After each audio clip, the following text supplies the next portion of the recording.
What's good, YouTube? It's your boy INCap, and we're back with another video. In this video, we will be covering the top 8 tips and tricks to help you improve as a fragger in Fortnite Competitive. If you're watching this video the day I released it, then you know that the Consoles Champion Cup is in 7 days. So this is what I geared the video towards. However, you can use the tips and tricks for these videos to apply in future seasons and future tournaments as well. Be sure to subscribe so you don't miss out on more helpful content, and be sure to use code INCAP in the item shop to support. So tip number 1, as a fragger, you want to be in sync with your IGL. This means sticking together on rotates. You need to be together. Do not get sidetracked to get loot. If you don't have enough loot, just let your IGL know. But you don't need to go off wandering by yourself and getting keyed by a duo and getting eliminated. That's just not good. Another thing is you want to be in sync on 3-2-1s. 3-2-1s are important because you can get a knock really easily, but if you shoot early and you startle the opponent, then they can react and you can't get the knock, and you might even get into an ego battle where you're now griefing each other. Another tip for being in sync with your IGL is using the blade and using sprints. Anything that needs to recharge, you want to make sure that is in sync. Because if someone starts sprinting and then you start sprinting after, like, the sprint's gonna not be in sync and you're gonna not be together. Like, when I say you need to be together like white on rice, I literally mean that. But yeah, let's keep it pushing to tip number 2. I think I got everything for tip number 1. Tip number 2 is, as a fragger, you need to be confident at fighting. So you need to be practicing your fighting to build your confidence. 1v1 realistics, this is what I'm playing right here in the video, but you can also use 32 player zone wars. There is a new ranked mode now. Arena's gone. You can go into rank. You'll go against people of your skill level, but be careful of the queue times right now if you're watching this video when it's released, because you don't want to spend too much time in there. If you're getting long queues, I would just wait until it's figured out and just go into creative and grind. I have some good creative maps as well that you can work on to improve your fighting. Some maps that even pros use that I'm sure a lot of people don't know about. I can drop those maps for you and drills and stuff on how to use those maps if I get 10 likes. And it's 7 days into the tournament, so you want to get this video to 10 likes so I can drop that video as soon as possible so you can do as good as you possibly can in the Consoles Champions Cup.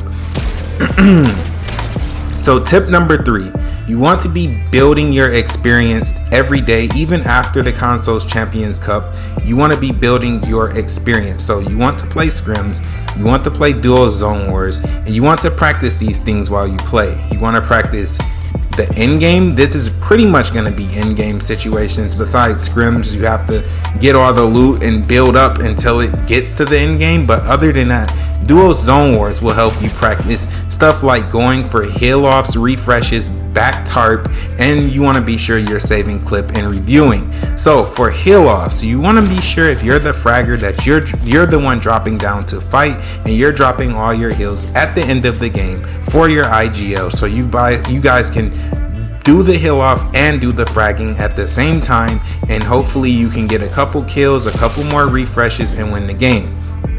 Refreshes, you want to be sure to get good refreshes throughout the end game so you can have mats and have heals to last you so you can make it as far as you possibly can. Back tarp, when you're tarping, when your IGL is tarping, then you want to make sure, if you're following, that you're resetting the back tarp. A lot of times people will look for refreshes, so they will go through the back tarp. If it's not refreshed, if it's not reset, and if they need like a refresh, they will go through the back tarp and they will crouch walk and they will take you out because you won't hear them.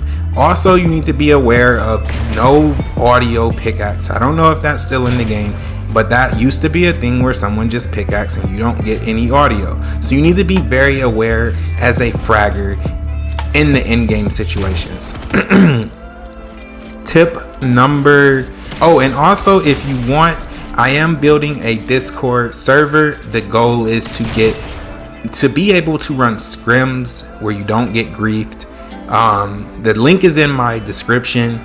Also, the goal is to give you an opportunity to find chill people to play with and to make friends and build a nice community in Fortnite. It's growing slowly but surely, but people have been joining every day, so don't be the last one to join. Like I said, the link is in the description. So let's move on to tip number 4. As a fragger, you need to have basic competitive IQ. This consists of having a good meta loadout for ranked and tournaments. You want to make sure that you're making window edits, no stairs, and no wood boxes. So a good meta loadout would literally be shotgun, spray weapon, mobility item, and 2 sets of heals. Actually, you can see that right now on my screen. I have that. Spray weapon could be a red eye if you're in a stacked surge lobby, but honestly, me personally, I don't think the red eye is completely necessary. And if anything, one of you can carry a red eye and one of you can carry a SMG or a pistol, and you can drop each other the ammo. Very good, helpful tip right there. Be sure to write that down or something. Another thing that you need to know for basic competitive IQ is that when you are using a meta loadout in your heals, you want to make sure that one person has minis and the other one has bigs. You don't want to both be carrying minis, and you really don't need to both be carrying bigs, even though nothing is wrong with that. But you want to carry big shields because they can get you full. You always want to be able to be 100 if possible, so someone needs to carry bigs. For the other slot, you can both carry chugs or you can both carry juices, and on a really good day you would both be carrying 6 chugs and 2 juices. So yes, that is the meta loadout. When I said window edits is just when you're boxed up. When you're boxed up, you need to make window edits when you're looking to get tags. Do not look out the top of your box, because that's how you get beamed. If you look out the top of your box after I said this, then you can't blame me, because I told you already. The next thing is you want to make sure you're not putting stairs in your boxes, and you want to put cones. You can also always flip your cone into a stair, and if you're in a high pressure situation and you put a stair in your box on mistake, that's fine. Just tarp out, make another box, and put a cone in that box. If you're not in a high pressure situation, then you could just pickaxe the stair and put a cone so you can save mats. But you always want to make sure you're in a box with a cone, because even when you're sitting in the end game, like you're in a box looking to get tags, you can use your cone to hide behind when you make the window edit, so you can get tags behind your cone, and it's kind of hard for people to shoot you back. And then just don't make wood boxes, because that's just not good. If you make a wood box, it's really easy to get into. It's really easy to chop. It's just not ideal unless you're like using wood to like box up around a tree so you can refresh your mats. Try not to use wood boxes too much. So yeah, that's pretty much it for basic comp IQ. For tip number 5, as a fragger, you need to warm up comms. Now, this applies to both of you, the fragger and the IGL, but you need to go into like a mode like 2v2 realistics or duo zone wars before you go into a tournament when you're warming up, to warm up your comms. Yes, I talked to a pro. Warming up your comms is a thing, and it makes sense. Like, you first get on the game, you're not ready to make high intensity, high pressure comms really quickly. Like, you gotta warm yourself up to that. So you want to make sure you go into a mode where you can warm up your comms and be ready for the actual tournament. Tip number 6, you want to stay true to your binds and your sensitivity.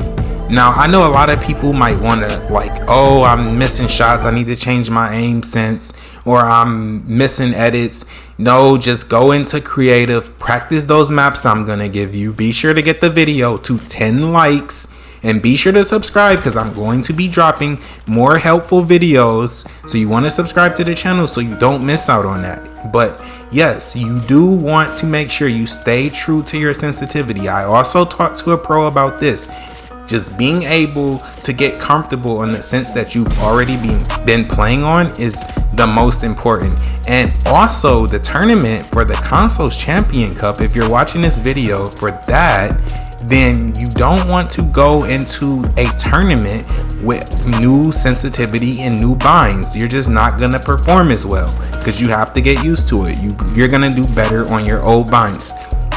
The best time to make a change like that is when the season is just over with and you're about to start grinding off season and getting ready for the new tournaments for the next season. That's the best time to do a bind switch. So, tip number 7. You want to always watch pros, but when you watch them, you want to watch to learn. You don't want to watch for strictly entertainment purposes because you're not going to learn anything.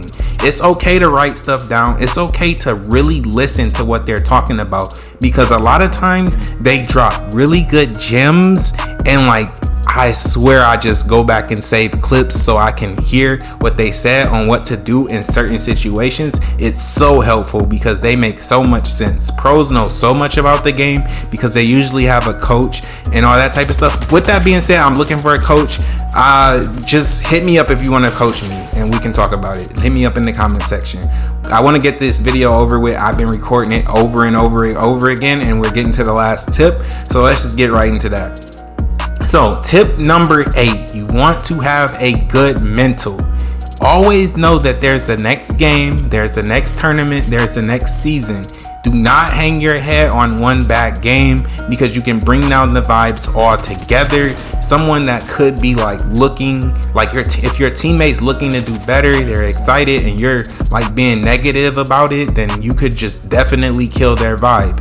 So you want to make sure that you're being positive, and if you have anything that you don't like, just save it to when you're in the lobby. Addressing issues that you had when they just happen isn't really the best because you're already irritated, and even though you think you're saying something in a nice way, it definitely might come off really bad and bring down the vibes, and you don't want to risk your tournament by doing that.